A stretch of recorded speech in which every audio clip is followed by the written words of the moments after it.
السلام علیکم ورحمۃ اللہ وبرکاتہ۔ آج ہم گفتگو کریں گے ذوالحجہ کے مہینہ میں تکبیرات کے حوالہ سے۔ جیسا کہ آپ حضرات کو معلوم ہے، ذوالحجہ کا مہینہ چل رہا ہے۔ اس مہینے کے اندر کافی بابرکت کام جو ہیں وہ کیے جاتے ہیں، جیسے قربانی کرنا، حج ادا کرنا وغیرہ۔ تو اسی طرح اس مہینے کے اندر تکبیرات بھی پڑھنی ہوتی ہیں۔ ان کا کون سا دن ہے، کب وہ شروع کرنی ہیں اور کب انہیں ختم کرنا ہے، یہ آج ہم آپ کو بتائیں گے۔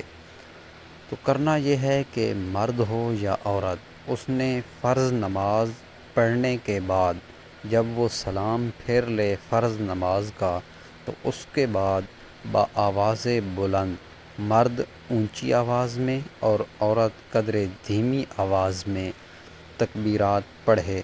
9 ذی الحجہ کی صبح کی نماز سے آپ نے یہ شروع کرنی ہے اور 13 ذی الحجہ کی عصر کی نماز تک آپ نے یہ تکبیرات پڑھنی ہیں۔ وہ تکبیر کون سی ہے؟ وہ ہے اللہ اکبر، اللہ اکبر، لا الہ الا اللہ واللہ اکبر، اللہ اکبر وللہ الحمد۔ یاد رہے، یہ 9 ذی الحجہ کی صبح کی نماز کے بعد آپ نے شروع کرنی ہے اور 13 ذی الحجہ عصر کی نماز تک آپ نے مکمل کرنی ہے فرض نماز کے بعد۔